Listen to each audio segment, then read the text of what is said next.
رسول الله والذين معه أشداء على الكفار رحماء بينهم تراهم ركعا سجدا صدق الله العظيم وصدق رسوله النبي الكريم الأمين ان اللہ پڑھیے صلی علی نبینا صلی علی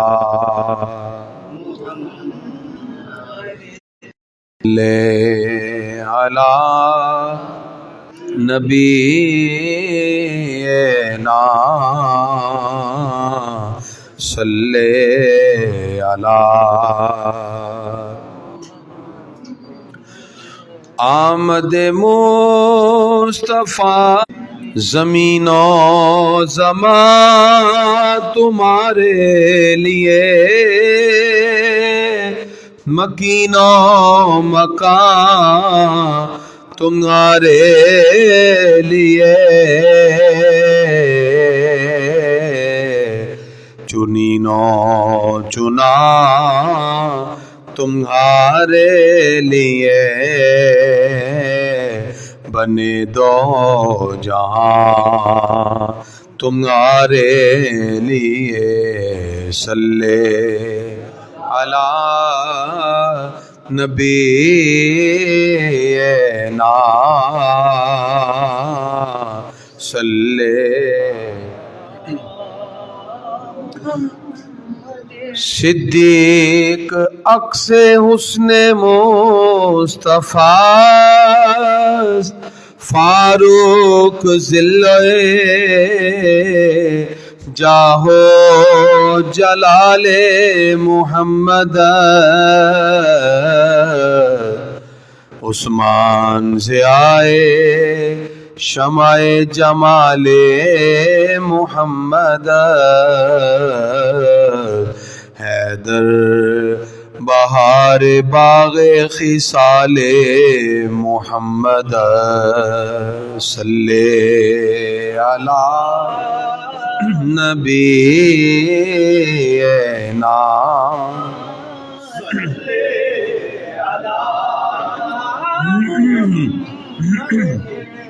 صلی علی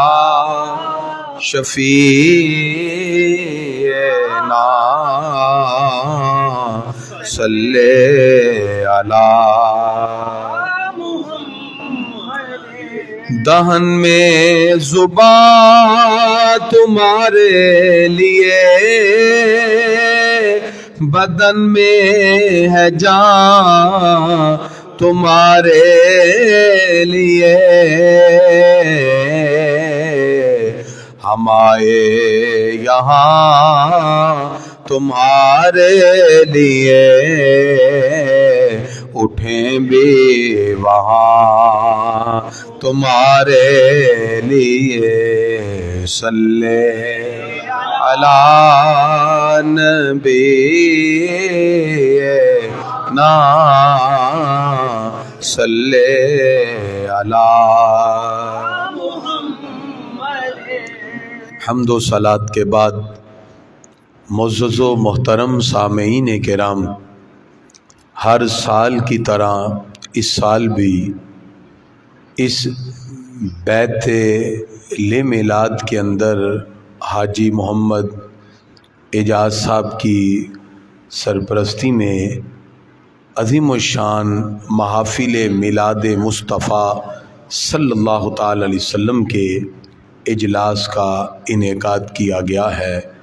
اللہ تعالیٰ جتنے احباب ذوق اور شوق سے اس میں شامل ہوتے ہیں اور آئندہ بھی شامل ہونے کا عزم صمیم رکھتے ہیں، پروردگار سب کے اس معاملے کو، اس حاضری کو، اس کاوش کو اپنی بارگاہ میں قبول فرماتے ہوئے یہ لمحات ہم سب کے لیے ذریعہ نجات بنا دے۔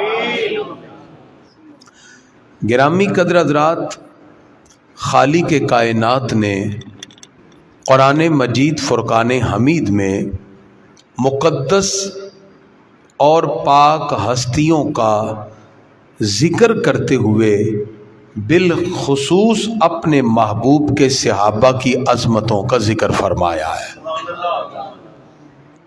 اور آج ہم سمجھیں گے کہ زبان رسالت مآب صلی اللہ علیہ وسلم سے وہ صحابہ کرام کی جماعت جو حضور صلی اللہ تعالی علیہ وسلم کی محنت سے تیار ہوئی، جس پہ آقا علیہ الصلاۃ والسلام کے شب و روز لگے، ہمارے آقا اس صحابہ کی جماعت کی کیا تعریف فرماتے ہیں۔ گرامی قدر حضرات، حضور اکرم صلی اللہ تعالی علیہ وسلم کی ولادت باسعادت سے پہلے انسان تو تھے لیکن انسانیت نہ تھی، لوگوں میں جینے کا سلیقہ نہ تھا۔ قبائل کی لڑائی ہوتی تو 3 نسلیں مٹ جاتی، لیکن ان کا اختلاف اور انتشار بڑھتا رہتا۔ عزتوں کا پاس نہ تھا، رشتوں کا تقدس نہ تھا۔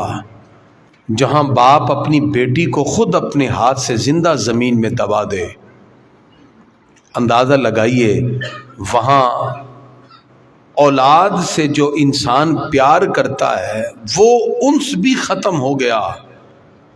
ایسے معاشرے میں اللہ تعالیٰ نے اس عظیم ہستی کو بھیجا جس نے لوگوں کو جینے کا سلیقہ سکھا دیا۔ حضور صلی اللہ تعالی علیہ وسلم کی ولادت باسعادت اس کائنات کی ہر مخلوق کے لیے فرحت و انبساط کا سبب بنا، کیونکہ پہلے انبیاء کرام اور رسول اعظام جو تشریف لائے وہ اپنی اپنی قوم کے لیے ایک لمیٹڈ ٹائم کے لیے، ایک اسپیسیفک وقت کے لیے، ایک اسپیسیفک نیشن اور قوم کے لیے رسول بن کے آئے۔ ان کا دور رسالت بھی ایک خاص قوم تک محدود ہے اور ان کا پیغام رسالت بھی ایک خاص محدود قوم تک ہے۔ لیکن جب باری حضور صلی اللہ تعالی علیہ وسلم کی آئی، اللہ فرماتا ہے وَمَا أَرْسَلْنَاكَ إِلَّا رَحْمَةً لِلْعَالَمِينَ، محبوب ہم نے آپ کو کسی ایک قوم، قبیلے یا ایک زمانے کا رسول نہیں بنایا بلکہ تمام جہانوں کے لیے آپ کو رحمت بنا کے بھیجا ہے۔ حضور صلی اللہ علیہ وسلم تمام جہانوں کے رسول بن کے آئے ہیں، تمام لوگوں کے رسول بن کے آئے، تمام مخلوقات کے رسول بن کے آئے۔ اور سرکار دو عالم علیہ الصلوۃ والسلام نے جب دعوت و تبلیغ اسلام کا سلسلہ شروع کیا، ان کٹھن مراحل میں جن پاک ہستیوں نے حضور صلی اللہ علیہ وسلم کا ساتھ دیا، ان کو قرآن السابقون الاولون کے لقب سے پکارتا ہے۔ جنہوں نے حضور صلی اللہ علیہ وسلم کا ہر کٹھن مرحلے میں ساتھ دیا، وہ اسلام میں سبقت لے جانے والے ہیں۔ یہ وہ ہستیاں ہیں جو مکہ مکرمہ کے 13 سال میں آقا علیہ الصلوۃ والسلام کے ساتھ کھڑے رہے۔ وہ جناب ابو بکر صدیق ہوں، وہ جناب عثمان غنی ہوں، وہ حیدر کرار ہوں، وہ حضرت فاروق اعظم ہوں، وہ عبداللہ ابن مسعود ہوں، یہ وہ پاک ہستیاں تھیں جنہوں نے ابتدائے اسلام میں حضور صلی اللہ تعالی علیہ وسلم کا ساتھ دیا۔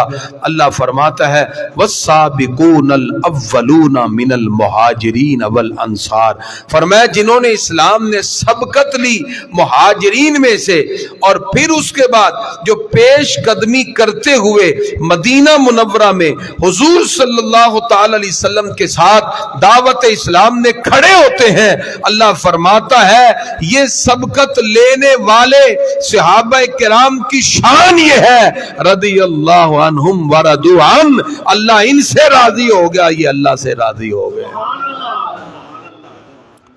اللہ تعالیٰ نے سب سے پہلے اپنی رضا کا نوشتہ انہیں عطا فرما دیا۔ یہ وہ ٹیم تھی جس کو ہمارے آقا نے خود اپنی محنت سے تیار کیا۔ نبی کریم صلی اللہ تعالی علیہ وسلم مکہ مکرمہ کے ان کٹھن مراحل میں جب اسلام کی تبلیغ کرتے ہیں، طرح طرح کے مسائل کا سامنا کرنا پڑا۔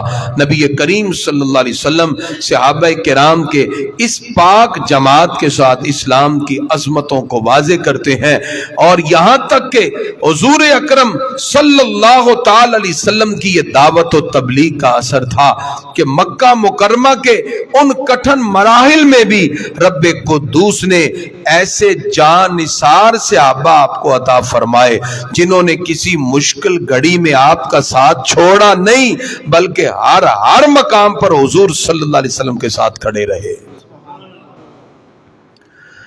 گرامی قدرات، اللہ تعالیٰ جب کسی کو ہدایت دینا چاہتا ہے تو نبی اور رسول کے واسطے سے دیتا ہے۔ توجہ سے یہ جملے سماعت کیجئے گا۔ وہ لوگ جو یہ سمجھتے ہیں کہ شاید ڈائریکٹ ہمیں ہدایت مل جائے گی، تو ڈائریکٹ کا کھاتا نہیں ہے۔ اللہ تعالیٰ اپنے پیارے محبوب لوگوں کے توسل سے ہدایت عطا فرماتا ہے۔ مثلا آپ قرآن پڑھیں تو قرآن مجید فرقان حمید میں آپ کو پہلی امتوں کے احوال ملیں گے۔ اللہ تعالیٰ نے ان کی نافرمانی اور گناہوں کی وجہ سے ان کو تباہ و برباد کر دیا۔ مثلا حضرت صالح علیہ السلام کی قوم ہے، ان کی اونٹنی معجزہ تھی، تو اللہ تعالیٰ نے ان کو یہ معجزہ عطا کیا، لیکن اس قوم نے اونٹنی کی ٹانگیں کاٹ دی۔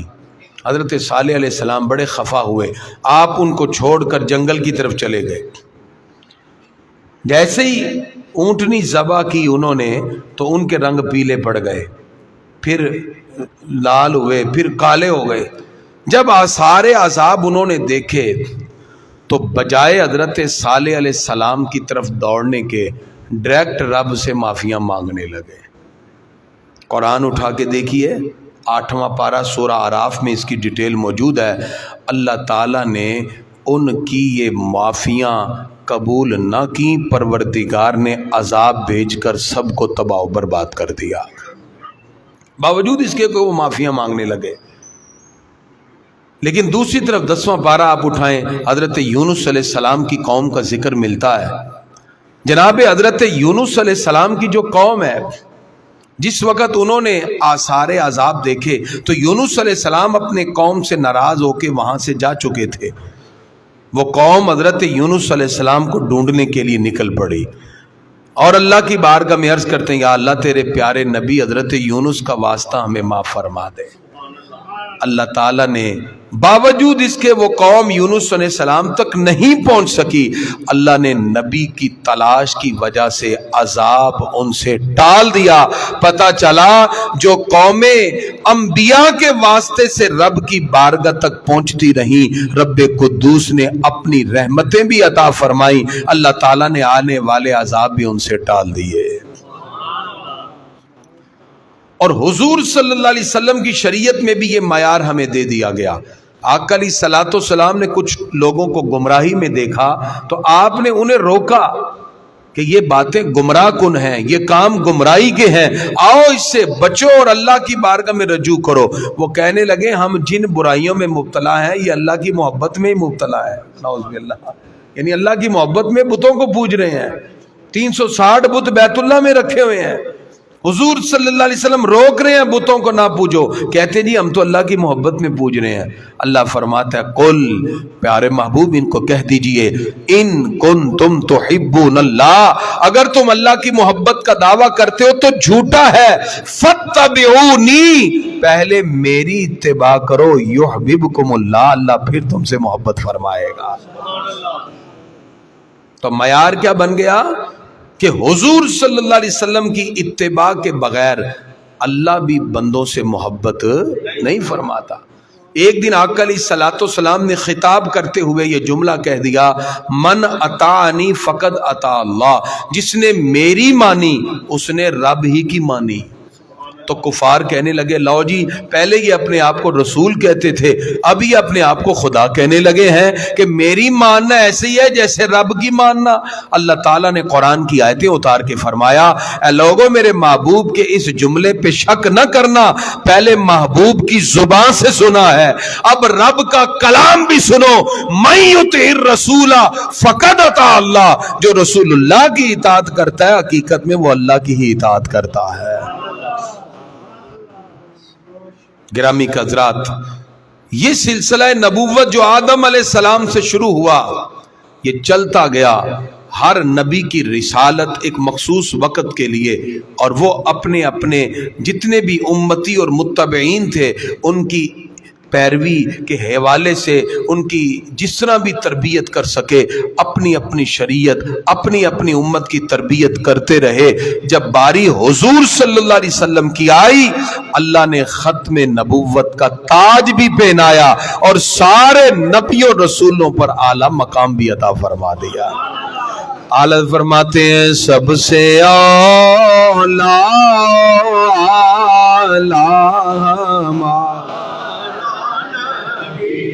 سب سے بالا والا، کیا خبر کتنے تارے کھلے چھپ گئے، تاجدار ختم نبوت۔ ایسے نہیں، سرکار کے ختم نبوت کا ذکر ہو تو ہر ایک کا دل بھی محبت مصطفیٰ سے بھر جائے اور چہروں پر خوشی کا اظہار ہو۔ تاجدار ختم نبوت، تاجدار ختم نبوت۔ آدم علیہ السلام سے سلسلہ شروع ہوا، حضرت عیسیٰ علیہ السلام بنی اسرائیل کے آخری رسول ہیں، ان کا سلسلہ چلتا گیا، ختم ہوتا گیا۔ کیا خبر کتنے تارے کھلے چھپ گئے، پر نہ ڈوبے نہ ڈوبا ہمارا، پر نہ ڈوبے نہ ڈوبا ہمارے آقا سراج منیرہ بن کے آئے ہیں۔ یہ مہتاب شریعت جب چمکا ہے تو اس کی تابانیاں قیامت کی صبح تک کبھی کم نہیں ہوں گی۔ حضرت ابراہیم علیہ السلام کے دور میں جناب لوط علیہ السلام بھی نبی تھے، حضرت موسیٰ علیہ السلام کے دور میں جناب شعیب علیہ السلام بھی نبی تھے۔ دور ایک ہے، نبی اور رسول جدا جدا ہیں، لیکن جب ہمارے آقا کی باری آئی اللہ فرماتا محبوب ہم نے ختم نبوت کا تاج پہنا کے آپ کو بھیجا ہے۔ اعلیٰ فرماتے ہیں کرنو بدلی رسولوں کی ہوتی رہی، ایک رسول پھر ایک نبی پھر ایک رسول، کرنو بدلی رسولوں کی ہوتی رہی، چاند بدلی کا نکلا ہمارا، تاجدار ختم نبوت، تاجدار ختم نبوت، چاند بدلی کا نکلا ہمارا۔ یعنی حضور صلی اللہ علیہ وسلم نبیوں میں آخری ہیں، آپ کی کتاب کتابوں میں آخری ہے، آپ کی شریعت شریعتوں میں آخری ہے، آپ کی امت ساری امتوں میں آخری ہے۔ جو جماعت صحابہ کرام کی حضور صلی اللہ علیہ وسلم کو ملی وہ جماعت پہلے کسی اور نبی کو نہ مل سکی۔ حضرت عیسیٰ علیہ السلام کے ماننے والوں کو حواری کہتے ہیں۔ عیسیٰ علیہ السلام نے اپنے حواریوں سے کہا من انصاری اللہ، کون ہے جو اللہ کے دین میں میری مدد کرے؟ انہوں نے کہا نحن انصار اللہ، ہم مدد کریں گے۔ یہاں کہنا پڑتا ہے، اور یہ محبوب کے وہ صحابہ ہیں جو عرض کرتے ہیں فدا کا ابی و امی، پیارے آقا ہمارے ماں باپ بھی آپ پہ قربان ہو جائے۔ حضور صلی اللہ علیہ وسلم بدر میں پوچھتے ہیں جانا کہ نہیں. سعد بن عبادہ کھڑے ہو گئے, سعد بن معاذ رضی اللہ عنہ کھڑے ہو گئے, عرض کیا پیارے آقا ہمیں بار بار نہ پوچھئے, ہم قوم موسیٰ کی طرح نہیں کہیں گے جائیں جا کے آپ اور آپ کا خدا لڑے, آپ اشارہ کریں ہم اپنے گھوڑوں کو برق الغماس سے بھی ٹکرا دیں گے, ہم آپ کے دائیں بھی.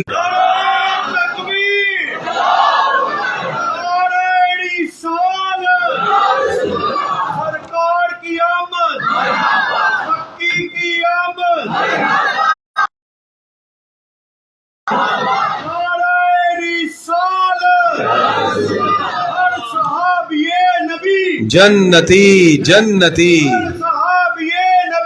جنتی جنتی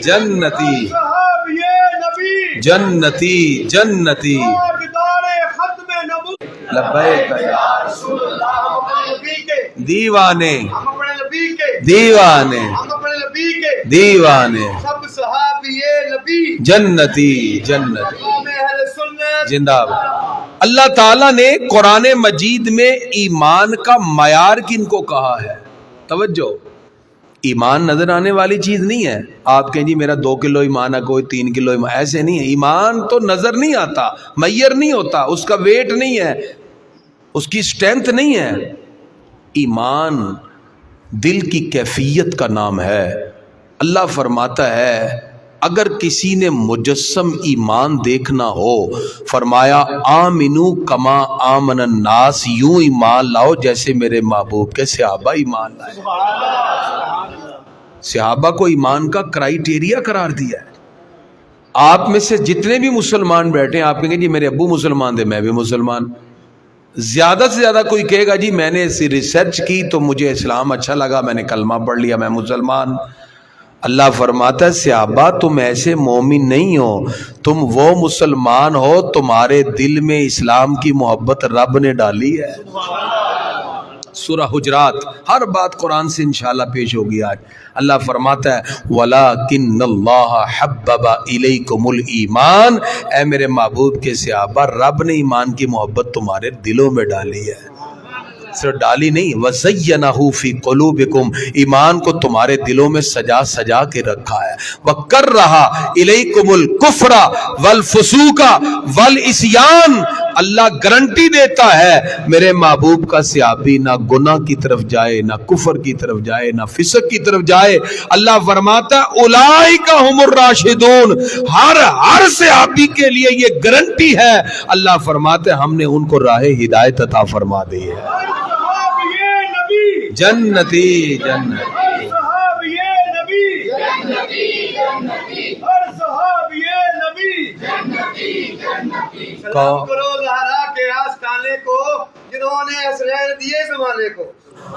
اب دیکھیے ہر صحابی کے بارے میں وہ محبوب کے وہ پاک صحابہ ہیں جو سرکار کی بارگاہ میں بیٹھ کر براہ راست فیض حاصل کر رہے تھے. تو زہری صاحب نے اور ہمارے بڑے بڑے پیارے شاعر نے لکھا, وہ کہتے ہیں کونین دے والدا کربار بڑا سونا, سب کہیں کونین دے والدا کربار بڑا, سو رب دی مدینے دا دربار بڑا, سو رب دی مدینے دا دربار. ابو بکر و عمر عثمان حیدر تو میں صد کے جا, میرے کملی والے دا ہر یار بڑا. ہر صحابی نبی, ہر صحابی نبی اگر مل کے پڑھے نا یقین کرے اور مزہ آ جائے. میرے کملی والے دا ہر یار بڑا سونا, میرے کملی والے دا ہر یار بڑا. حضور صلی اللہ علیہ وسلم نے جو جماعت تیار کی نا، یہ وہ صحابہ کرام تھے جو حضور صلی اللہ علیہ وسلم کے رخ نازنی پہ سب کچھ قربان کرنے کے لیے تیار ہو جاتے ہیں. مجھے ایک بندہ کہتا ہے جی میلاد مناتے ہو، دلیل کی دلیل دو جی کوئی. اور میں کہا جی دلیل تے اس ویلے منگی دی نا جدو عقل استعمال کری ہے. ہم عشق کے بندے ہیں کیوں بات بڑھائی ہے. میلاد کی بس یہی دلیل ہے، جس کے دل میں محبوب کی جتنی محبت ہے وہ اسی طرح اس کا اظہار کرتا ہے. اگر دلیل کی بات کریں تو ہم بخاری شریف پڑھتے ہیں، صحابہ کرام حضور صلی اللہ علیہ وسلم کی بارگاہ میں ہے، ہمارے آقا لعاب دہن نکالتے ہیں. لعاب دہن تھوک شریف، حدیث کے الفاظ ہیں ما تنخم رسول اللہ صلی اللہ علیہ وسلم نخامہ، سرکار اپنا لعاب دہن نکالتے ہیں الا فی کف رجل، صحابہ دوڑ کے ہمارے آقا کے تھوک شریف کو ایسے ہاتھ میں لیتے ہیں، لعاب کو جا کے ہاتھ نہیں دھوتے. فَدَّلَكَ بِهَا وَجْهَهُ وَجِلْدَهُ، کوئی چہرے پہ مل رہا ہے، کوئی جسم پہ مل رہا ہے. پوچھے صحابہ سے کہاں لکھا ہے، کہاں دلیل ہے، قرآن میں کدھر لکھا ہے کہ سرکار لعاب دہن نکالیں تو جسم پہ ملو، کہاں حدیث میں لکھا ہے. صحابہ کہیں گے نہ قرآن میں لکھا ہے نہ حدیث میں لکھا ہے، یہ ہر مسلمان کے دل کی تختی پہ لکھا ہے. جو جتنی محبت سرکار سے کرتا ہے نا وہ اسی محبت کا اظہار کرتا ہے، کیونکہ محبتیں کرائیٹیریا سے نہیں ہوتی، محبتیں دلیلوں سے نہیں ہوتی. ایک بابا جی سی بالکل سادے میلاد دا جلوس نکلیا تے وہ کہندے جی بابا جی ادھر آؤ، تسی میلاد مناندے ہو کتھے لکھیا ہے؟ وہ کہندے جی منو نہیں پتا ہے تے عالمہ کو پچھو کتھے لکھیا ہے. اینا پتا ہے رب نے سنیا دے مقدرہ چ لکھیا ہے. سادہ جی رب نے سنیا دے، بس یہ آپ مبارک بات کے لائق ہے. خدا کی قسم دیکھیں نا، میں نے ایک خطاب کرتے ہوئے ایک جگہ کہا کہ آپ اپنے بیٹے کی برتھ ڈے مناتے ہیں نا تو مجھے بتائیں کہاں لکھا ہے، کس صحابی نے برتھ ڈے منائی ہے؟ جنم دن آپ کے بیٹے کا ہو تو آپ اتنی خوشیاں منائیں، کم از کم اپنی اولاد کے سامنے یہ ضرور ثابت کرنا اے بیٹا اے میری بیٹی تمہارا جنم دن آئے ہم جتنی خوشی مناتے ہیں اس سے کئی گنا زیادہ ہمیں خوشی اپنے محبوب کے جنم دن کی ہے. یہ ضرور اپنی اولاد کے سامنے باور کرانا، کیونکہ حدیث میں لا یؤمن احدکم حتی اکون احب الیہ من والدہ وولدہ والناس اجمعین. فرمایا تم میں سے کوئی شخص اس وقت تک مومن ہی نہیں ہو سکتا جب تک کہ میں اس کو اس کے آباء و اجداد، والدین، اس کی اولاد اور تمام انسانوں میں سب سے زیادہ اس کے نزدیک پیارا نہ ہو جاؤں. تو ان محبتوں میں جب ہم خرچ کرتے ہیں تو کون سی دلیل ڈھونڈتے ہیں جی؟ تو یہاں دلیلیں نہیں ہیں. اب صحابہ کرام کی عظمت دیکھیں. ایک تو پتہ چلا کہ میلاد کے لیے محبت ضروری ہے اور محبت کے لیے کوئی قاعدہ قانون نہیں ہوتا. اور دوسری بات یہ پتہ چل گئی صحابہ کرام وہ عظیم جماعت ہیں جو حضور صلی اللہ علیہ وسلم پر سب کچھ قربان کرنے کے لیے تیار ہے، نظر بھر کے بھی نہیں دیکھتے تھے. اور آقا علیہ الصلوۃ والسلام نے پھر ان کی مدح میں کیا فرمایا؟ ہمارے آقا علیہ الصلوۃ والسلام فرماتے ہیں لا تسبوا اصحابی، میرے صحابی کو برا نہ کہنا. فلو ان احدکم انفق مثل احد ذهبا، اگر تم احد پہاڑ کے برابر سونا بھی صدقہ کر دو، ما بالغ مد احدہم ولا نصیفا، میری صحابی کی ایک مٹھی جو کے برابر بھی نہیں ہو سکتا. یہ حضور صلی اللہ علیہ وسلم کی مدح سرائی ہے. اور یہ بات میں پوری ذمہ داری سے کہتا ہوں، ہمارے آقا مسجد نبوی میں محفل سجاتے ہیں جس کا عنوان ہے شان صدیق اکبر. پوری ذمہ داری سے بخاری شریف اٹھائیں. ہوا ایسے کہ حضور صلی اللہ علیہ وسلم کو پتہ چلا کہ بعض صحابہ صدیق اکبر سے اختلاف رکھتے ہیں کسی معاملے میں، تو آقا علیہ الصلوۃ والسلام نے بلا لیا سب کو. مسجد نبوی کا ممبر، صدیق اکبر بھی جلوہ فرما ہے، باقی صحابہ بھی بیٹھے ہیں. آج خطاب ہوگا تو شان صدیق اکبر پہ ہوگا، اور بیان کرنے والے خود جناب محمد رسول اللہ صلی اللہ علیہ وسلم۔ صحیح بخاری، آقا علیہ الصلوۃ والسلام فرماتے ہیں تم میرے ابو بکر صدیق سے اختلاف کرتے ہو، یہ خطاب کا جملہ جو بخاری میں ہے، تم میرے صدیق سے اختلاف کرتے ہو، جانتے ہو کہ صدیق اکبر کون ہے؟ جب میں نے اعلان نبوت کیا تو تم کہہ رہے تھے کذبتا، میرا پیارا صدیق کہہ رہا تھا صدقت یا رسول اللہ، میرے آقا آپ نے سچ کہا۔ فرمایا یہ میرا صدیق ہے، اور فرمایا میں نے ہر ایک کے احسان کا بدلہ دنیا میں دے دیا ہے سوائے ابو بکر صدیق کے، ان کے احسان کا بدلہ اللہ ہی قیامت میں عطا فرمائے گا۔ اور پھر اب ان کے تعلق کو سماعت کیجئے، یعنی ان کی رشتہ داریاں کیا تھی، ان کے باہمی روابط کیا تھے۔ گرامی قدرات، حضور صلی اللہ علیہ وسلم کی یہ وہ جماعت تھی جن کو حضور صلی اللہ علیہ وسلم نے اپنی محبت کی آغوش میں رکھا۔ مثلا حضرت مولا علی شیر خدا، ان کے بھائی، ان کا نام ہے حضرت جعفر بن ابی طالب، جن کو جعفر طیار کہتے ہیں۔ حضرت جعفر موتا میں شہید ہو گئے، ان کی زوجہ حضرت اسما تھی۔ حضرت جعفر جب شہید ہو گئے تو حضور صلی اللہ علیہ وسلم گھر تشریف لائے، ابھی کسی کو علم نہیں تھا، ہمارے آقا نے بچوں کو بلایا، سینے سے لگایا، رو پڑے۔ جب رو پڑے تو پوچھا رونے کی وجہ، پر میں آج جعفر شہید ہو گئے۔ حضرت اسما رو پڑی، کہا رونا نہیں، میں دنیا میں بھی تیرا والی ہوں، میں آخرت میں بھی تیرا والی ہوں۔ اب حضرت جعفر طیار کی زوجہ حضرت علی کی بھابی حضرت اسما بنت امیس جب عدت پوری کرتی ہیں، ان کا دوسرا نکاح حضرت ابو بکر صدیق سے کر دیا جاتا ہے۔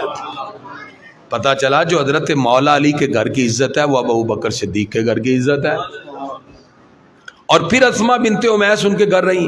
جب حضرت ابو بکر صدیق رضی اللہ عنہ کا وصال ہوا تو پھر ان کے وصال کے بعد عدت گزار کر، اس وقت تک سیدہ پاک کا وصال ہو چکا تھا، ان کا اگلا نکاح پھر حضرت مولا علی سے کر دیا جاتا ہے۔ تو اب جو حضرت ابو بکر صدیق کے گھر کی عزت تھی، اب وہ مولا علی کی گھر کی عزت بن گئی۔ اس کا مطلب ان کے تو آپس میں تعلقات تھے، ان کے باہمی ربط تھا۔ اسی لیے حضور اکرم صلی اللہ تعالی علیہ وسلم اپنے صحابہ کے بارے میں بار بار ارشاد فرماتے ہیں، فرمایا اصحابی کالنجوم، میرے صحابہ چمکتے ہوئے ستاروں کی طرح ہیں، فَبِأَيِّهِمْ اقْتَدَيْتُمْ اهْتَدَيْتُمْ، تم جس کی پیروی کرو گے اللہ تمہیں ہدایت عطا فرما دے گا۔ جس کی پیروی کرو گے اللہ تمہیں کیا دے دے گا جی؟ ہدایت دے گا۔ اور اللہ قرآن پاک میں کیا ارشاد فرماتا ہے ان پاک ہستیوں کے بارے میں؟ اللہ تعالیٰ نے پورا جھرمٹ بیان کیا ستاروں کا، فرمایا محمد الرسول اللہ صلی اللہ علیہ وسلم، محمد اللہ کے رسول ہیں، والذین معہ، اور جو ان کے ساتھ ہیں، اشداء علی الکفار، کافروں پہ بڑے سخت ہیں، رحماء بینہم، آپس میں بڑے ہی مہربان ہیں، آپس میں بڑے ہی مہربان۔ تراہم رکعن سجدا، کبھی تو رکوع میں دیکھے گا، کبھی تو سجدے میں دیکھے گا۔ اگر کوئی صحابہ کا اختلاف بیان کرے تاریخ کی کتاب سے تو ایک ہی جواب ہے، آپ تاریخ سے پڑھتے ہیں کہ وہ اختلاف رکھتے تھے، ہم قرآن سے پڑھتے ہیں کہ اللہ فرماتا ہے وہ آپس میں بڑے ہی مہربان تھے، رحماء بینہم۔ اب ان کا رحماء بینہم کو ریجیکٹ کرنے کے لیے قرآن کے مقابل میں کوئی دلیل لانی پڑے گی، جو کہ قرآن کے مقابل میں کسی کے پاس ہے ہی نہیں، اور تاریخ سے کبھی عقیدے ثابت نہیں ہوتے۔ اب یہاں نوجوان زیادہ بیٹھے ہوئے ہیں، میں ان کی توجہ چاہوں گا۔ اللہ تعالیٰ نے قرآن مجید میں اپنے محبوب کے صحابہ کی جو شان بیان کی ہے نا، اس میں ایک ایگزامپل دی ہے، کیونکہ سرکار کے صحابہ ہے اور ہمارے آقا کے جتنے بھی صحابہ ہیں ان کی شان، جیسے ابھی آپ نے سنا ابو بکر عمر عثمان ہے در تو میں صدقے جاں، میرے کملی والے دا ہر یار بڑا، مل کے کہیں تھا گونج پڑ جائے، میرے کملی والے ہر یار بڑا۔ اب حضور صلی اللہ علیہ وسلم کے جتنے صحابہ ہیں، اللہ فرماتا ہے ان کا امتحان میں نے لیا ہے۔ ان الذین یغضون اصواتهم عند رسول اللہ، اللہ کا قرآن سورہ حجرات۔ فرمایا وہ میرے محبوب کے صحابہ جو میرے محبوب کی بارگاہ میں اپنی آوازوں کو پست رکھتے ہیں، اولئک الذین امتحن اللہ، یہ وہ ہستیاں ہیں جن کا امتحان کس نے لیا جی؟ اللہ نے۔ اولئک الذین امتحن اللہ، دیکھیں جب ایگزام ہوتا ہے تو اس کا ایک سلیبس ہوتا ہے، ایک ایگزامینر ہوتا ہے، ایگزامینر تو خود اللہ ہے۔ اولئک الذین امتحن اللہ، یا اللہ سلیبس کیا ہے؟ اللہ فرماتا ہے اولئک الذین امتحن اللہ قلوبہم للتقوی، سلیبس تقوی پرہیزگاری ہے، تقوی اور امتحان کا فارمیٹ کیا ہے جو دنیا میں کسی یونیورسٹی کے پاس ہے ہی نہیں۔ آپ پنجاب یونیورسٹی جائیں کہ جی مجھے ڈگری چاہیے تقوی میں، وہ آپ کو کسی چیئر پہ بٹھائیں اور بٹن دبائیں، آپ پتہ چل جائے جی آپ کا 70% تقوی ہے، چلو ڈگری مل گئی۔ ہو سکتا ہے ایسے؟ کیونکہ تقوی کس میں ہوتا ہے؟ دل میں۔ دنیا کی کوئی یونیورسٹی تقوی پرہیزگاری میں ڈگری دے سکتی؟ اللہ فرماتا ہے میں دے سکتا ہوں، کیونکہ وہی دے سکتا ہے جو دل کے حال جانتا ہے۔ ٹھیک ہے، لوگوں کی بات نہیں، ہم اللہ کی بات مانیں گے کیونکہ قرآن میں ڈگری ہے نا۔ اللہ فرماتا ہے اولئک الذین امتحن اللہ قلوبہم للتقوی، اللہ فرماتا ہے فارمیٹ ایگزام کا دل ہے، میں نے امتحان دلوں کا لیا ہے اور سلیبس تقوی رکھا ہے۔ یا اللہ جب تقوی پرہیزگاری صحابہ کا سلیبس ہے، امتحان بھی تو نے لیا ہے، پروردگار اس کا رزلٹ کیا ہے؟ اللہ فرماتا ہے لہم مغفرۃ و اجر عظیم، فرمایا جب پڑھائے میرا محبوب ایک بندہ بھی فیل کیسے ہو سکتا ہے؟ لہم مغفرہ، اللہ فرماتا ہے اس امتحان میں سارے صحابہ پاس ہو گئے۔ اور یہ دنیا کا واحد ایسا امتحان ہے جس میں کوئی سیکنڈ پوزیشن میں آیا ہی نہیں، سارے فرسٹ پوزیشن والے ہیں۔ میں قرآن سے پڑھ رہا ہوں، ایک بات بھی ادھر ادھر سٹوری نہیں سنا رہا آپ کو، کوئی کچی پکی سٹوری نہیں سنا رہا آپ کو۔ قرآن کہتا ہے لہم مغفرہ، جو عالم ہے وہ جانتے ہیں لہم مغفر، لام جار مجرور مقدم ہو جائے تو مفید اثر ہوتا ہے، یہ بلاغت کا قاعدہ ہے۔ لہم مغفرہ کا مطلب یہ نہیں ہے کہ دو چار، اللہ فرماتا ہے سارے ہی پاس ہو گئے، سارے ہی بخشے گئے۔ اب دیکھیں نا آج کل رکشے کے پیچھے لکھا ہوتا ہے کہ ہم ٹیوٹر ہیں، ہم ٹیچر ہیں، آپ ہمارے پاس انگلش کی تیاری کریں، ہم آپ کو سٹامپ پیپر پہ الفیہ بیان دیتے ہیں، اگر فیل ہوگا ساری فیس لے جانا۔ ایسے ہی ہے نا؟ آج کا کوئی ٹیچر اپنی ٹیچنگ پہ فخر کر کے کہے میرا پڑھایا ہوا فیل ہو گیا تو ساری فیس لے جانا، تو جو کائنات کے سب سے بڑے معلم ہیں ان کا پڑھایا ہوا فیل ہو سکتا ہے؟ اور بولو تو صحیح، سب سے بڑے معلم کون ہیں؟ جناب محمد رسول اللہ صلی اللہ علیہ وسلم۔ اللہ فرماتا وَيُعَلِّمُهُمُ الْكِتَابَ وَالْحِكْمَةَ، یہ وہ محبوب ہیں جو کتاب بھی سکھاتے ہیں، حکمت اور دنائی بھی سکھاتے ہیں، وَيُزَكِّيكُمْ، وہ تمہیں پاک بھی کرتے ہیں۔ یہ کوئی ٹیچر نہیں کرتا۔ وَيُعَلِّمُهُمُ الْكِتَابَ وَالْحِكْمَةَ وَيُزَكِّيهِمْ، فرمایا یہ تمہیں تعلیم بھی دیتے ہیں، کتاب کی حکمت بھی دیتے ہیں اور تمہیں پاک اور صاف بھی کر دیتے ہیں۔ اور سرکار فرماتے ہیں انما بعثت معلما، رب نے مجھے اس کائنات کا سب سے بڑا معلم بنا کے بھیجا ہے۔ ہمارے آقا معلم ہے۔ اب عام دنیا کا پڑھایا ہوا فخر سے کہتا ہے جی فیل ہو گیا میرا تے ساری فیس لے آئے نا، سٹامپ پیپر تے سین انگوٹھے کروا لو۔ آج کا ایک ٹیچر اپنی ٹیچنگ پہ اتنا فخر کرتا ہے، اور کوئی کہتا ہے جی میں آکسفورڈ سے پڑھ کے آیا ہوں، میں وی سی سے پڑھا ہوں، پنجاب یونیورسٹی کے وی سی سے پڑھا ہوں، تو جو اس کائنات کے سب سے بڑے معلم سے پڑھے ہیں۔ حضور صلی اللہ علیہ وسلم کے بارے میں اللہ فرماتا ہے الرحمن علم القرآن، رحمان نے اپنے محبوب کو قرآن سکھایا ہے۔ یہاں لوگ بڑے عجیب کرتے ہیں، یہ سب کچھ آج کل چلا ہوا مستشرقین کا کہ نعوذ باللہ حضور صلی اللہ علیہ وسلم بھی پڑھے ہوئے نہیں تھے، یہ جہالت ہے۔ میں بخاری شریف ہم نے چونکہ مولانا سردار احمد صاحب محدث اعظم پاکستان، ان کے پہلے خلیفہ سے ہم نے بخاری شریف پڑھی، علامہ عبدالرشید جنگوی صاحب، یہ توجہ سے جملے سنیے گا۔ یہ جو حدیث اکثر کرتے ہیں نا بیان آپ کہ جبریل امین علیہ السلام غار ہرا میں آئے تو انہوں نے کہا اقرا پڑھیے، تو سرکار نے کہا جی میں پڑھا لکھا نہیں ہوں۔ یہ کہاں لکھا ہوا میں پڑھا لکھا نہیں ہوں؟ ایویں ترجمے کری جا رہے نعوذ باللہ۔ بخاری شریف میں الفاظ ہیں جبریل علیہ السلام نے کہا اقرا، اب یہ میں امانت آپ کو دے رہا ہوں، اور یہ محدث اعظم پاکستان مولانا سردار احمد صاحب ان کے پہلے خلیفہ تھے، جب ہم نے حدیث پڑھی انہوں نے یہ معنی بتایا، کہتے ہیں جبریل علیہ السلام نے کہا اقرا پڑھیے، تو سرکار فرماتے ہیں ما انا بقارئ، میں نہیں پڑھتا۔ ما انا بقارئ کا مطلب یہ کدھر ہے کہ میں پڑھا لکھا ہوا نہیں ہوں، ایویں ترجمے غلط کری جا رہے ہو۔ حضور صلی اللہ علیہ وسلم اللہ کی محبت میں ڈوبے ہوئے تھے، آپ فرماتے ہیں ما انا بقارئ، میں نہیں پڑھتا۔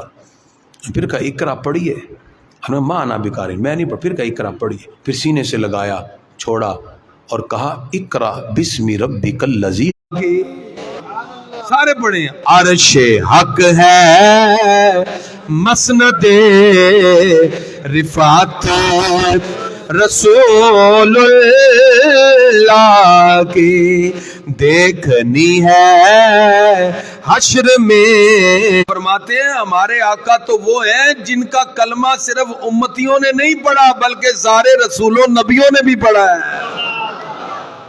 ہر نبی کا کلمہ اس کی امت نے پڑھا ہے، ایمان اس کی امت لائی ہے، ہمارے آقا پر سارے رسول اور نبی بھی ایمان لائے ہیں۔ آج کی رات سب نے سرکار کے پیچھے نماز پڑھی۔ اب حشر کے میدان میں کیا عزت دیکھنی ہم نے، وہ عزت بتاؤں، اعلیٰ فرماتے نا کہ ہم نے عزت دیکھنی ہے، وہ عزت پتہ کیا ہوگی؟ سرکار جلوہ فرما ہوں گے حشر کے میدان میں، سارے نبی کھڑے ہوں گے، امتی بھی، تو اعلیٰ حضرت نے نبیوں کو ہے تمہارا، اب نبیوں کا جواب سنیں گے نا، خدا کی قسم ربیع الاول کی آخری تاریخ تک اس کی لذت نہیں بھولیں گے آپ، اور لیکن سننا محبت سے ہے، پھر مزہ آئے گا، پورے ربیع الاول میں آپ کو اس کا ٹیسٹ ملے گا۔ اعلیٰ فرماتے جب میں کہوں گا نا نبیوں سے بتاؤ تمہارے ہمارے نبی کی کیا شان ہے، تو سارے نبی ایک زباں ہو کے کہیں گے جیسے سب کا خدا ایک ہے ویسے ہی، جیسے سب کا خدا ایک ہے ویسے ہی ان کا ان کا تمہارا ہمارا، ان کا ان کا تمہارا ہمارا، ذرا گونج پہ آ جاوے، سب سے اولا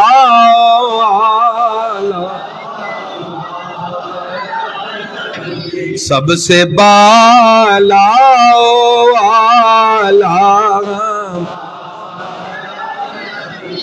اس عظمت کو اعلیٰ نے ذکر کیا ہے، فرمایا تمہیں کیا پتا نبی کی شان کیا ہے، ہمارے آقا تو وہ ہے ہر بندے کے یہاں کندھے پہ بیٹھ کے فرشتے لکھ رہے ہیں، آپ آفس میں ڈیوٹی کرتے ہیں، آپ کب آ رہے ہیں جا رہے ہیں، ہر چیز اکاؤنٹیبلٹی پہ ہے، اینڈ پہ آپ سے پوچھ کے سیلری نہیں بنائی جاتی، ہر چیز کمپیوٹر میں ہے، اتنے دن چھٹی کی، اتنے دن آئے، اتنے دن لیٹ آئے، جب فرشتے لکھ رہے ہیں یہ بندے نے یہ نماز پڑھی، یہاں بیٹھا وہ بیٹھا، رجسٹر پورے ہیں، تو پھر یہ سارا حشر کے میدان کے سجانے کا مقصد کیا ہے؟ یہ اسی لیے سجایا جائے گا کہ گناہگار کھڑے ہوں گے، ہمارے آقا کہیں گے یا اللہ ہے تو میرا، ہے تو میرا، شفاعت کبریٰ حضور کے ہاتھ میں ہے۔ اس لیے سرکار فرماتے ہیں عرش حق ہے مسند رفعت رسول اللہ کی دیکھنی ہے حشر میں عزت رسول اللہ۔ اور خدا کی قسم میلاد پہ خرچ کریں، رب اتنا دیتا ہے آپ کی سوچ ہوگی، ہمیں ملتا ہی سرکار کے صدقے ہے، ہم کھاتے ہی سرکار کے صدقے۔ اعلیٰ فرماتے ہیں لا ورب العرش، جس کو جو ملا ان سے ملا، بٹتی ہے کونین میں نعمت رسول اللہ، یعنی ہر ایک کو سرکار کا صدقہ مل رہا ہے. اور یہی صحابہ کرام کا عقیدہ تھا. حضور صلی اللہ علیہ وسلم کی بارگاہ میں حاضر ہو جاتے. حاتم طائی کے بیٹے نے ایک دن فخر سے صحابہ کی جماعت میں کہا میرے باپ کی اتنی بڑی سخاوت ہے, 7 دروازے محل کے ہیں, ایک سائل آتا ہے اسی دروازے سے, دوسرے سے, تیسرے سے, چوتھے سے, 7 سے میرا باپ دیتا ہے. صحابہ نے کہا یہ کون سی بڑی سخاوت ہے؟ ہمارے آقا کی بارگاہ تو وہ ہے جب سائل ایک دروازے سے آ گیا, میرے آقا نے سوالی کو اتنا دے دیا کہ دوسرے دروازے پہ جانے کی ہمت ہی نہیں رہتی, حاجت ہی نہیں رہتی. اس لیے آپ فرماتے ہیں مانگیں گے مانگے جائیں گے, منہ مانگی پائیں گے, سرکار میں نہ لا ہے نہ حاجت اگر کی ہے.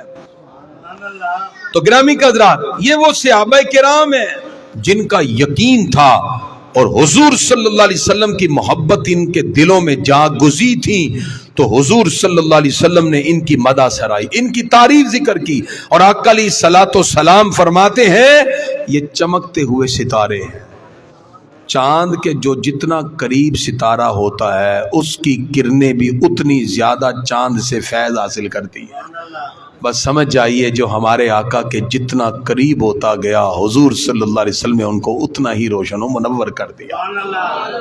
ہدایت حضور صلی اللہ علیہ وسلم کے وسیلے سے ہی ملتی ہے, یہ ذہن میں رکھیں. آقا علیہ الصلوۃ والسلام توجہ ایک دن دعا کرتے ہیں اللہم اعز الاسلام بعمر بن الخطاب او عمرو بن ہشام, یا اللہ اسلام کو عمر سے عزت دے دے یا عمرو بن ہشام کے ذریعے. ابو جہل توجہ, اللہ نے ہدایت دینی ہے. فاروق اعظم عمر فاروق عمر بن خطاب بیت اللہ کے سائے کے نیچے بیٹھے ہوئے ہیں, حرم پاک کے اندر ہیں اور بیت اللہ کے سائے کے نیچے بیٹھے ہیں, اور رب نے ہدایت دینی ہے. اللہ تعالیٰ ڈائریکٹ دے سکتا ہے کہ نہیں؟ اللہ تعالیٰ ڈائریکٹ ہدایت دے سکتا ہے, لیکن رب دیتا اپنے محبوب کے وسیلے سے ہی ہے. اچھا اب توجہ, کیسے ہدایت ملی؟ فاروق اعظم نے بھی کلمہ نہیں پڑھا تھا, عمر بن خطاب تھے اور بیت اللہ کے سائے کے نیچے بیٹھے تھے, ابھی کلمہ نہیں پڑھا. ایک بندہ آیا کہتا ہے عمر پتہ ہے غضب ہو گیا. کیا ہوا؟ کہا 39 بندے مسلمان ہو گئے. عمر بن خطاب بڑے جلالی تھے, ایسے اٹھے اور تلوار نکالی, کہنے لگے عمر 40واں نہیں ہونے دے گا, عمر 40واں نہیں ہونے دے گا. ہاتف غیب سے آواز آئی عمر 40واں تو ہی ہے. 40واں. اب اسباب دیکھیں کیسے بنے. فاروق اعظم عمر فاروق تلوار نکالی اور باہر نکلے. بندے نے کہا کدھر جا رہے ہو؟ کہا جی 39 بندے مسلمان ہو گئے ہیں. کہا اپنے گھر کی خبر لو, تمہاری بہن بہنوئی بھی مسلمان ہو گیا. سیدھے اپنے بہن کے گھر دروازہ کھٹکھٹایا, اندر سے آواز آئی, جلدی سے دروازہ کھولا, بہنوئی کو مارنا شروع کر دیا. بہن بچانی آئی تو ایک تھپڑ لگایا. المختصر دل پسیج گیا. بہن نے کہا جان سے بھی مار دے, اب دامن مصطفیٰ چھوڑنے والا نہیں. کہا چلو بتاؤ تم کیا پڑھ رہے تھے؟ جیسے ہی قرآن سنا دل کی بالکل تختی نرم ہو گئی. کہا مجھے بھی محبوب کی بارگاہ میں لے جاؤ. اب کلمہ پڑھا, حضور صلی اللہ علیہ وسلم کی بارگاہ میں حاضر ہو کے کلمہ پڑھا اور عرض کیا پیارے آقا کیا ہم سچے ہیں کہ جھوٹے ہیں؟ کہا جی سچے. فرمایا آج ہم چھپ کر نماز نہیں پڑھیں گے, صحن حرم میں پڑھیں گے, میں دیکھتا ہوں کون روکتا ہے. چند دن پہلے حضرت امیر حمزہ بھی کلمہ پڑھ چکے تھے رضی اللہ تعالیٰ. اب 40 صحابہ کی جماعت نکلی, صحن حرم میں نماز پڑھی. فرمایا عمر بن خطاب آج کے بعد تو عمر فاروق ہے, تیرے کلمہ پڑھنے سے حق اور باطل میں فرق ہو گیا. حفیظ طائب بڑے پیارے شاعر ہیں, پنجابی میں لکھتے ہیں مصطفیٰ دی دعا دا اثر ویکھیا, سر نوا کے کھلوتا عمر ویکھیا.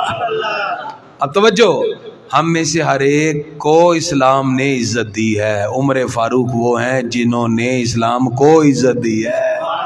اللہم اعز الاسلام سرکار نے کہا تھا. گرامی قدرات صحابہ کرام, اب ان کی تعریف میں حضور صلی اللہ علیہ وسلم فرماتے ہیں لو کان نبی بعدی لکان عمر بن الخطاب. فرمایا اگر میرے بعد کوئی نبی ہوتا تو وہ عمر بن خطاب ہوتے. اتنے جلیل قدر صحابی. تو حضور صلی اللہ علیہ وسلم کے یہ تمام صحابہ کی جماعت ہے گرامی قدرات, جن کی محبتیں یہ ہمارے ایمان کا معیار ہے. اپنی بات کو سمیٹتے ہوئے آخر بات کی طرف آتا ہوں، چونکہ میرا موضوع یہی تھا کہ حضور صلی اللہ علیہ وسلم نے صحابہ کرام کی کیسی مدح فرمائی، کیسے تعریف، تو اس حوالے سے میں نے بتایا۔ تو اب یہ موضوع تو وہ ہے، اگر میں اس میں ساری حدیثیں لے کے آؤں تو فجر کی اذانیں ہو جائیں گی، صحابہ کے ایک فضائل بھی ختم نہیں ہو سکتے، اتنے فضائل ہیں صحابہ کرام کے جو حضور صلی اللہ علیہ وسلم نے ذکر فرمائے۔ آقا علیہ الصلوۃ والسلام صحابہ کو تیر پکڑاتے ہوئے کہتے ہیں فدا کا ابی و امی، یہ تیر پکڑو میرے ماں باپ تم پہ قربان ہو جائیں۔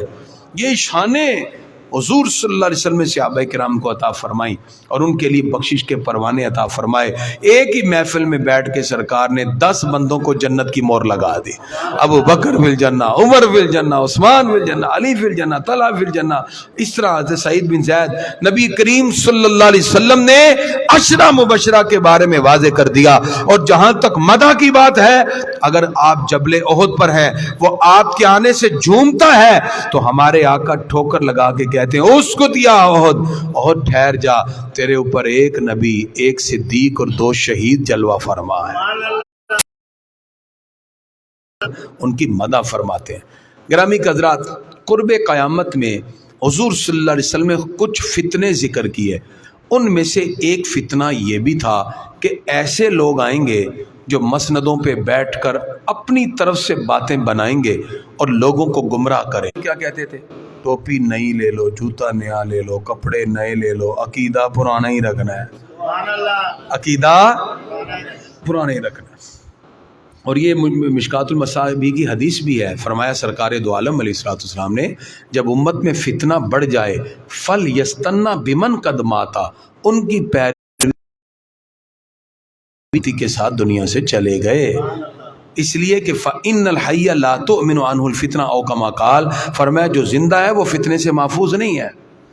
اب یہ بہت سے فتنے آپ دیکھیں سوشل میڈیا پہ، ایک بندے کی لائن ہی انجینئرنگ ہے تو اس کو جا کے ٹوٹیاں کھولے، وہ آگے کا دین باقاعدہ پڑھا، اس کے معنی متوارثہ کو سمجھا۔ اب ایک طرف پوری امت کھڑی ہے، ایک طرف وہ اکیلا کھڑا ہے، وہ کہتا ہے جی میرے فالوور یوٹیوب پہ زیادہ ہیں، تو آپ کے جتنے مرضی فالوور ہو جائیں شیطان سے بڑھ کر تو پھر بھی نہیں ہوں گے، اس کے تو فالوور اس سے بھی زیادہ ہے۔ دلیل یہ نہیں ہے کہ فالوور زیادہ ہیں، دلیل یہ ہے کہ امت کے اجماع پر جس پر اتفاق ہے اس پر کون قائم ہے، امت کا جس پر اتفاق ہے۔ گرامی حضرات، وہ الحمدللہ حضرت امام اعظم ابو حنیفہ سے لے کر آج تک آپ دیکھ لیجئے جتنے بھی کتابیں تفاسیر کی احادیث کی ملتی ہیں اس میں ہمیں معتبر روایات ملتی ہیں اور ہم اسی پر رہتے ہیں۔ جو شاذ روایتوں کے پیچھے جائے گا یا اپنی علیحدہ سے تحقیق کرے گا یا اجماع امت کا دامن چھوڑے گا، اس کا ہمارے ساتھ تعلق ہی نہیں ہے، کیونکہ اس کی ذاتی رائے ہم اسے کہہ سکتے ہیں، تو اس کی ذاتی رائے ہمارے لیے کیا ہے؟ جب اس کے نزدیک امت کے کروڑوں علماء ائمہ محدثین کی رائے کوئی کچھ نہیں رکھتی تو ہمارے نزدیک اس کی اہمیت کیا ہے؟ ٹھیک ہے جی، تو ایک بات تو یہ ذہن میں رکھیں۔ تو حضور صلی اللہ علیہ وسلم نے کیا فرمایا کہ دجال جھوٹے لوگ آئیں گے، یاتونکم من الاحادیث، وہ ایسی باتیں تمہارے پاس لائیں گے کہ جو نہ تم نے سنی ہیں گی نہ تمہارے باوجداد۔ یکون فی آخر الزمان دجالون کذابون یاتونکم من الاحادیث بما لم تسمعوا انتم ولا آباؤکم فَإِيَّاكُمْ وَإِيَّاهُمْ لَا يُضِلُّونَكُمْ وَلَا يُفْتِنُونَكُمْ۔ حضور صلی اللہ علیہ وسلم فرماتے ہیں ان سے بچو اور دور رہو، کہیں وہ تمہیں گمراہ نہ کر دیں، کہیں تمہارا ایمان ہی تم سے نہ چھین لے جائے۔ او کما قال النبی صلی اللہ علیہ وسلم۔ اس سے پتہ چلا کہ جو امت کا اتفاقی موقف ہے ہمیں اس پہ قائم رہنا ہے، اور اس کے اندر اللہ قرآن میں فرماتا ہے وَكُلًّا وَعَدَ اللَّهُ الْحُسْنَى، فرمایا میں نے اپنے محبوب کے ہر صحابی سے جنت کا وعدہ کر لیا ہے۔ ٹھیک ہے جی، اور اسی پر اتفاق ہے۔ مشاجرات صحابہ میں صحابہ کا آپس میں اختلاف ہو سکتا ہے، لیکن ہمارے لیے ہر صحابی قابل احترام ہے، اس لیے کہ قرآن کہتا ہے اولئک ھم الراشدون، وہ راہ ہدایت پر ہے۔ اب اس کے علاوہ اگر آپ کسی اور پگ ڈنڈی کی طرف جائیں گے تو صراط مستقیم کو چھوڑ دیں گے، لہذا ہمیں چاہیے کہ ہم صراط مستقیم پر رہیں۔ اور نت نئے جو فتن ہیں میں نے آپ کے سامنے اشارے کر دیے، جیسے انجینئر ایک آیا ہوا ہے، وہ کہتا ہے جی میری مانو، وہ اپنی اپنی تعویل اسلام میں لے کے آ رہا ہے۔ یہ نہیں کہ ایک طرف پوری امت کا اتفاق ہے، اور یہ ایسے بدبخت لوگ ہیں جس کی وجہ سے آج کے نوجوانوں کے دلوں میں اولیاء کرام کی محبتیں ختم ہو گئیں. ان کے ساتھ جو محبت کا پہلو تھا وہ آہستہ آہستہ معدوم ہونے لگا. حالانکہ روحانیت جو ہے وہ ساری تصوف ملتی ان بزرگان دین کے توسل سے ہے. پہلے آداب سکھائے جاتے ہیں، اس کے بعد باقی چیزیں ہیں. جب آپ آداب ہی نہیں سیکھیں گے، آپ کو گفتگو کرنے کا سلیقہ ڈھنگ رنگ ہی نہیں ہے، تو آپ باقی بات کیا کر سکیں گے؟ میں نے اب آپ کے سامنے اختلاف رائے کیا ہے، آپ نے میری زبان سے کوئی بھی جملہ ایسا نہیں سنا کہ جس کے اندر کوئی ایسا پہلو ہو جس سے آپ کہہ سکتے ہیں کہ ہم نے کسی کی ذاتیات کو اس طرح اٹیک کیا ہے. یہ حضور صلی اللہ علیہ وسلم کی حکمت عملی ہے. جہاں تک علم کی بات ہے، الحمدللہ ہمارے سامنے وہ بیٹھے 2 منٹ نہیں بات کر سکتے اگر علم کی بات کریں گے. اور ہم اپنے نوجوانوں سے کہتے ہیں کہ آج کل کے سوشل میڈیا کے یہ جو آج کل کے جو مفتی بنے پھرتے ہیں یا اس طرح کے جملے لے کے آتے ہیں، آپ کم از کم ان کی گمراہی سے پہلے ایک بار ہمارے پاس آئیں ضرور. اگر ہم تسلی نہ کرا سکیں پھر جدھر مرضی چلے جانا، ایک بار آئیں ضرور. اور اب بھی آپ کو اجازت ہے، میں اپنی گفتگو ختم کرنے لگا ہوں. آپ کے ذہن میں میری گفتگو سے کوئی بھی سوال پیدا ہوا ہے، بلا جھجک آپ کھڑے ہو کے سوال کر سکتے ہیں. انشاءاللہ ابھی آپ کو ہم قرآن و سنت کی روشنی میں جواب دیں گے. آج کی گفتگو سے کیا کیا چیزیں معلوم ہوئی؟ آخری بات، اسے ہم کہتے ہیں کنکلوژن اور ختم.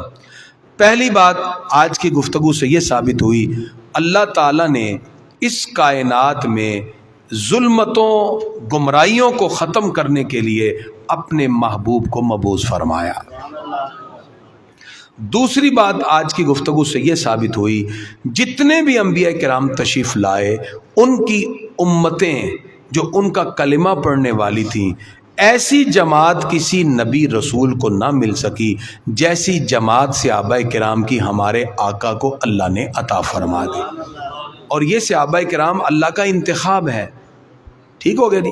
تیسری بات یہ ثابت ہو گئی کہ پہلے جتنے بھی نبی آئے وہ ایک قوم، ایک اسپیسیفک نیشن، ایک اسپیسیفک ٹائم، ایک لیمیٹڈ وقت کے لیے آئے. لیکن ہمارے آقا کی رسالت اللہ تعالیٰ نے کائنات کے ہر ذرے میں اپنے محبوب کی رحمت کے فیض کو جاری فرما دیا. آج کی گفتگو سے یہ بات بھی ثابت ہو گئی کہ جتنے بھی صحابہ کرام ہیں، یہ اگر ان کے مابین کوئی اختلاف بھی ہو تو ہمارے لیے لازم ہے ہم ہر ایک کا احترام کریں گے، کیونکہ اللہ تعالیٰ نے قرآن پاک میں ان کو ہدایت یافتہ کہا ہے اور پروردگار نے واضح کیا ہے کہ جو بھی میرے محبوب کا صحابی ہے ہم نے اس پہ جنت کو لازم کر دیا ہے. اور خود حضور صلی اللہ علیہ وسلم نے ان کی مدح سرائی فرمائی ہے. اور آج کی گفتگو سے یہ بھی ثابت ہوا، ہدایت جس کو ملتی ہے نبی کے واسطے سے ملتی ہے. 5واں پوائنٹ آج کا یہ ثابت ہوا، کس کے واسطے سے ملتی ہے؟ نبی کے. وگرنہ بیت اللہ کے سائے میں بیٹھے ہوئے بھی فاروق اعظم ہو، اللہ ہدایت دیتا ہے تو محبوب کے در دولت پہ بلا کے عطا فرماتا ہے. یہ 5واں پوائنٹ ہے. اور 6واں پوائنٹ آج کی گفتگو سے یہ ثابت ہوا کہ دور حاضر میں جتنے بھی فتنے بڑھتے جائیں، نت نئے نظریات لوگ لے کے آئیں، ہمارے لیے آج کے دور کا کوئی نیا نظریہ قابل قبول نہیں. جس پر پوری امت کا اتفاق ہے ہم اس پر قائم اور دائم رہیں گے، اس لیے کہ اللہ کے محبوب فرماتے ہیں ید اللہ علی الجماع، جس پر پوری امت کا اتفاق ہوگا اس پہ اللہ کی رحمت بھی ہوگی. اور امت کبھی بھی گمراہی پہ جمع یہ نہیں ہوگی. ٹھیک ہے، یہ حضور صلی اللہ علیہ وسلم کا فرمان بھی ہے. اس لیے فرمایا اتبعوا السواد العظمہ، بڑی جماعت کی پیروی کرو، فإنہ من شذ شذ فی النار، اس لیے کہ جو بڑی جماعت سے جدا ہوگا وہ جہنم کی طرف جائے گا. اس لیے ہمیں چاہیے، اب ہم دعوے سے کہہ سکتے ہیں اور فخر سے کہہ سکتے ہیں الحمدللہ اللہ تعالیٰ نے ہمیں وہ اہل محبت کی جماعت میں رکھا ہے. ہم تو غوث پاک سے بھی نسبت جوڑتے ہوئے ڈرتے ہیں. ہم تو کہتے ہیں تجھ سے در سے سگ سے ہے مجھ کو نسبت. ہم تو غوث پاک کے در سے سگ اور سگ سے اپنی نسبت جوڑتے ہیں. ہم تو اتنے مؤدب ہیں کہ حضور صلی اللہ تعالی علیہ وآلہ وسلم کی بارگاہ میں جائیں تو وہاں ہمیں کوئی گلی کا سگ مل جائے تو ہم اس کے قدموں کو بھی اٹھا کے سر پہ رکھنا اپنے لیے فخر سمجھتے ہیں. اور یہ سارا ادب اور محبت سرکار کے وجود مقدس کی برکت سے ہے. کائنات میں ہم جس سے بھی محبت کریں گے اس کے لیے کرائیٹیریا یہ ہے کہ وہ ذات مصطفیٰ صلی اللہ علیہ وسلم سے کتنا منسوب ہے. جو جتنی وابستگی رکھتا ہے وہ ہمارے سروں کا تاج بن جاتا ہے. دعا ہے اللہ رب العزت کی بارگاہ میں پروردگار ہمیں حضور صلی اللہ علیہ وسلم کے اصحاب، آل پاک، حضور صلی اللہ علیہ وسلم سے وابستہ پاک ہستیوں کا ادب کرنے، کیونکہ اعلیٰ فرماتے ہیں خون خیر الرسول سے ہے جن کا خمیر، ان کی بے لوث طینت پہ لاکھوں سلام، ان کی عظمتوں کو سلام پیش کرتے ہیں. اور پھر اہل بیت سے بھی پیار اور صحابہ سے. کیوں؟ اہل سنت کا ہے بیڑا پار، اصحاب حضور نجم ہیں اور ناؤ ہے عطرت رسول اللہ کی. اور ہم حضور صلی اللہ علیہ وسلم کے بارے میں یہ عقیدہ رکھتے ہیں کہ سرکار کے بعد اب کوئی اور نبی نہیں آئے گا، اور عقیدہ ختم نبوت پہ ہمارا یقین ہے. اپنی بات کو میں اس عاشق صادق کے شعر سے ختم کروں گا جن کو انگریز سامراج نے پھانسی کی سزا سنا دی. علامہ کفایت علی کافی آگے بڑھ رہے تھے اور پھانسی کا پھندا دے کے جوم جوم کے پڑھ رہے تھے، کوئی گل باقی رہے گا نہ چمن رہ جائے گا. بس یہ آخری اشعار اور ہم ختم کرتے ہیں، اور یہ وہ اشعار ہیں جو پھانسی کے پھندے کی طرف بڑھتے ہوئے آپ نے پڑھے.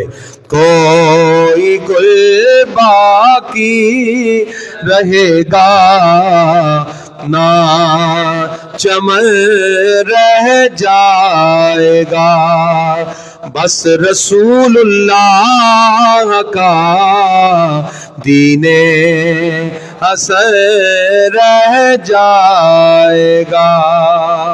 یعنی جو منصب ہے، مقام ہے، یہ سب ختم ہو جانے ہیں. علامہ کافی فرما رہے تھے، اتل سو کم خواب کی پوشاک پر نازا ہو تم، اس تنے بے جان پر خاکی کفن رہ جائے گا. اور جو بھی اپنے منصب مقام پہ فائز ہے وہ سمجھے کہ میرا نام رہنا ہے. علامہ کافی فرماتے ہیں، نام شاہان جہاں مٹ جائیں گے لیکن یہاں حشر تک نام و نشانے پنجتر رہ جائے گا. کوئی گل باقی رہے گا نہ چمن رہ جائے. تاجدار ختم نبوت، تاجدار ختم نبوت. پھر مل کے کہیں، پر رسول اللہ کا دین حسن رہ. اور پھانسی کا پھندا ڈالتے ہوئے آپ نے کہا، سب فنا ہو جائیں گے کافی والے کے حشر تک نام حضرت کا زبانوں پر سخن رہ جائے گا. نام حضرت کا زبانوں پر سخن. آخر میں سارے مل کے پڑھیں، کوئی گل باقی رہے گا نہ چمن رہ جائے گا، ہر رسول اللہ کا دین حسن. تاجدار ختم نبوت، تاجدار ختم نبوت، ہر رسول اللہ کا دین. یہ حاجی جاز صاحب کا خلوص ہے.